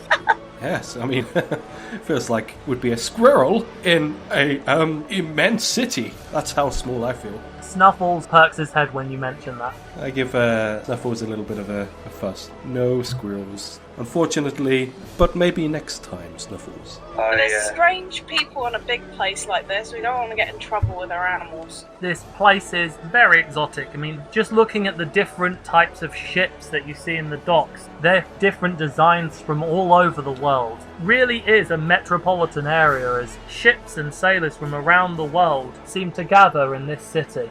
Because of this city seeming so large and vast, I must say, Snuffles, please, I implore you, stick close. Would that be like a handle animal check, basically? Yes, that's fine. That will do the trick for now. Once again, Teapot is much better behaved. The journey has taken a good few weeks, so Alpheus, any wounds you sustained have long since healed. As you disembark the ship and bid farewell to the seaman and captain and everyone else who you may have met along the way, you step off onto this great and glorious port full of people and things from all around the world. You marvel in awe at all the sights and smells that you see. To which we will end the game, and we will pick up next time, since this is where I want you to be to meet the other players. Excellent. So yeah, guys, very well done with that. You did well for your first fight, and you guys are doing very well on the role-playing front as well. I'm very happy with that. To all who are still listening, I hope you'll join us next week for Season 0, Episode 2, where we will be introducing the other two players, Tuomas and Robin, and we will see who they're playing and how their characters will make it to Bathmont. So, I thank you all for listening, and hope you'll take care. Goodbye.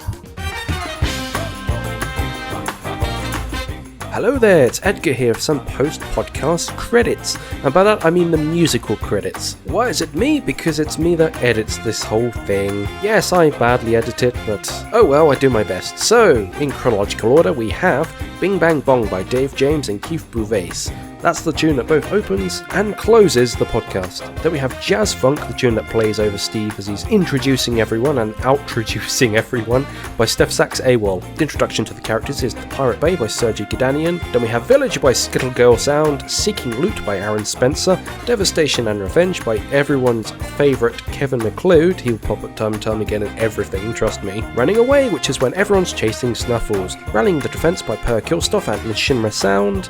Day at the Market by Antti Martikainen, Meditation of Time by Sergey Gdanian, Nimra as Zypheer's Canyon by Natentine, Devastation and Revenge by Kevin McLeod, Truth of a Legend, that's the fight tune, by Kevin McLeod, and Long Road Ahead, also by Kevin McLeod. The intermission is Jazz in Paris by Media Right Productions. The effects are by the Guild of Ambience, the MSSoundeffects, and some by myself. All tunes by Kevin McLeod by Incompetech.com, licensed under Creative Commons by Attribution 3.0 license. Or if you prefer, a Creative Commons non-commercial and non-derivative purposes license, CC BY NC ND. Oh, and if you'd like to get in touch, here's a brief message by Steve himself. Thank you for listening to the Band of Bothers podcast. If you enjoyed this episode, please leave a review via Apple Podcasts or wherever you get your podcast from. Every positive review helps us, and if you do so, you may get an NPC named after you in the game.